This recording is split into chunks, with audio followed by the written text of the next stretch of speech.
Ahead of its E3 2016 reveal, the Capcom mega hit Dead Rising is seeing a new sequel. It will feature both the series' original locale and main protagonist Frank West. It is rumored to be a Windows 10 and Xbox One exclusive. Now, as a fan of the Dead Rising series, I wanted to spend today talking about why I'm so excited and why I'm ever so skeptical about the forthcoming entry. For anyone who's been a fan of the podcast and this channel, I'm sure you could vouch for me when I say, I think Dead Rising 1 is fucking awesome. Yeah, it has mechanical issues, stiff voice acting, and an in-game clock that can make an IRS agent nervous. But it's still one, if not the best games I've ever played. Bold statement?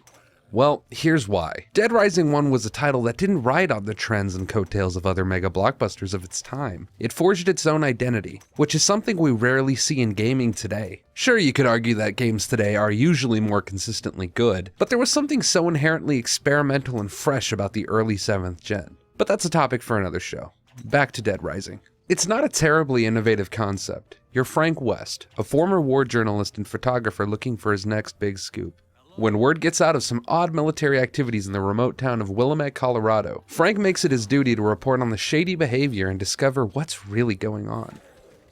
It's zombies. It's a lot of zombies. While later entries in the series have received overall higher critical scores, I feel as though the later entries slowly began to lose the originality within Capcom's original image. The main claim to fame for the series, aside from surprisingly photorealistic environments for its time, was the ability to use anything and everything as a weapon. This included electric guitars, shower heads, potted plants, coat hangers, jewelry, chainsaws, barbells, cardboard boxes, and so much more. Though some of these weapons were purely for comedic effect, others played a unique and obscurely useful role in surviving the game's 3 days. The park bench, for example, is an excellent tool to clear crowds of zombies that are immediately ahead of you. Frank, being the superhuman he is able to readily carry one using his own 2 hands, with total ease, making it a very viable and useful option for clearing large crowds of zombies. Other examples like the scythe are great for clearing zombies surrounding you.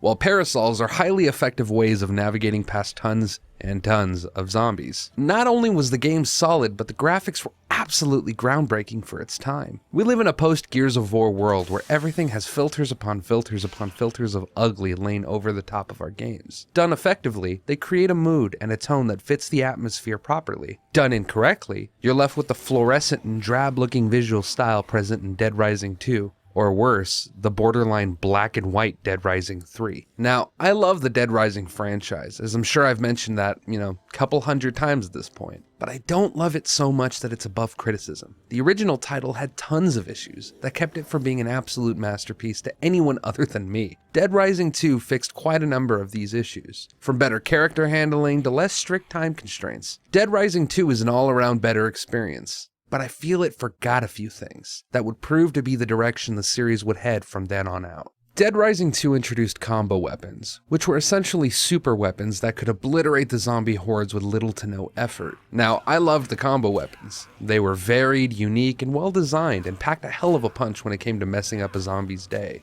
However, they were just too readily available, which created for situations where grabbing anything was seldom a good idea. You see, Dead Rising 1 implemented everything as a weapon into the game's balancing. Although it featured easily exploitable weapons such as the mini chainsaws, there was a lower chance you'd encounter them within the regular confines of gameplay.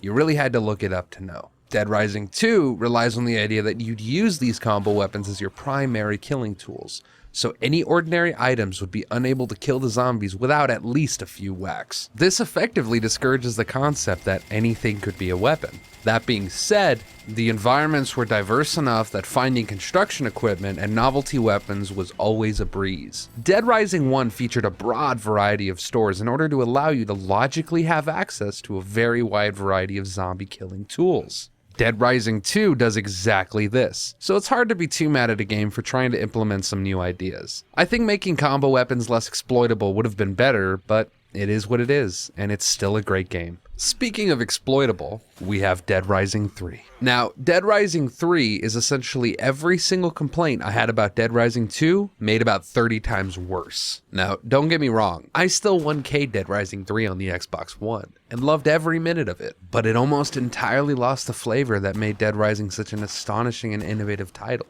Dead Rising 3 introduced combo vehicles, which essentially allowed you to easily traverse the walled-off open world with relative ease.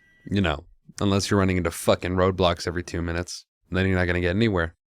Yeah, it pissed me off a lot. No, we're gonna stay with it. No, yeah, I wasn't okay with it. It was bullshit. You go one way, you follow the map. Nope, roadblock.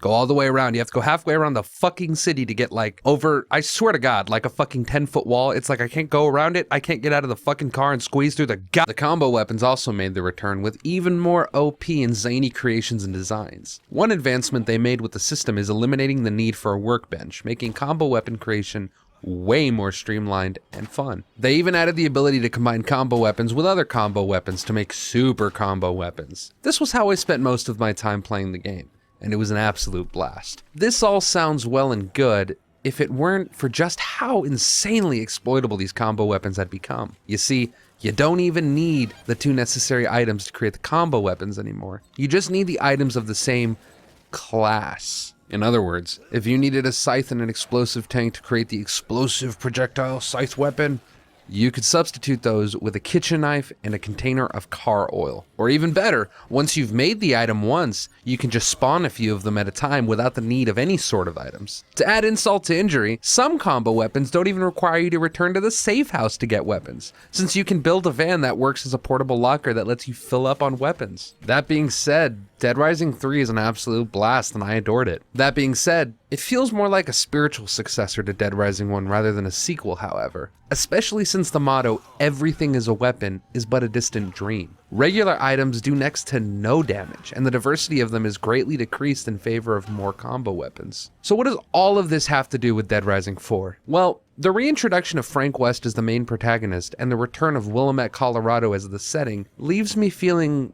a bit bittersweet. Although I'm sure I'll adore and play the hell out of the game on release, I can't help but wish they'd return the series to its roots a bit, with less of a focus on combo weapons and more of a focus on everything being a weapon. As insane and over the top the original was, it still had some sense of grounding. Things felt threatening, and getting swarmed by zombies was a legitimate threat, especially early on when you had to grind to even be able to play the game. You would die a lot early on, and it made you respect the environments and the looming aroma of death lingering in the air. I can only hope Dead Rising 4 will be the back to roots title in the franchise I'm hoping for, but I'm not too optimistic. Here's hoping we all get the zombie game we want. Anyway guys, I hope you liked the video, and if you want to see more, be sure to subscribe, like, and comment down below. What do you think about Dead Rising 4 being leaked? Are you excited for the next entry in the open world zombie slaying franchise? Be sure to chime in below, and I will see you the next time we interact.